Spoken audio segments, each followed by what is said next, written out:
केंद्रीय मंत्रिमंडळात नरेंद्र मोदींनी अनेकांना धक्का दिल्यानंतर येत्या 2 दिवसात राज्य मंत्रिमंडळाचा विस्तार होणार आहे। फडणवीस सरकारच्या बहुप्रतीक्षित विस्तारामध्ये कुणाला संधी मिळते आणि कुणाची जबाबदारी कमी होते हे पाहणं महत्त्वाचं आहे। नव्या विस्तारात एकूण 9 मंत्री शपथ घेतील, ज्यात 4 जण भाजपचे, 3 जण मित्रपक्षांचे तर शिवसेनेच्या 2 जणांचा समावेश असेल। या मंत्रिमंडळ विस्तारात पश्चिम महाराष्ट्र, उत्तर महाराष्ट्र, विदर्भ आणि मराठवाड्याला प्राधान्य मिळण्याची शक्यता आहे, तर मुंबईच्या वाट्यातील 1 मंत्रिपद महापालिका निवडणुकीनंतर भरण्यात येणार आहे।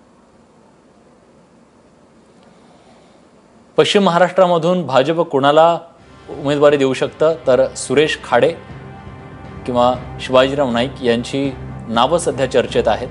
तिकडे मराठवाड्यातून लातूर जिल्ह्यातल्या उदगीरचे आमदार असलेले सुधाकर भालेराव किंवा संभाजी पाटील निलंगेकर यांना मंत्रिपदाची संधी मिळू शकते अशी शक्यता आहे।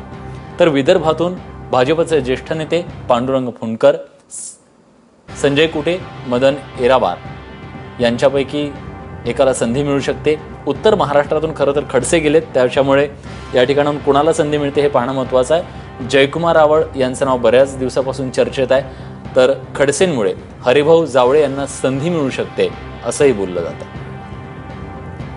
मित्रपक्ष गेल्या अनेक दिवसांपासून खरं तर सत्तेकडे डोळे लावून बसलेले आहेत।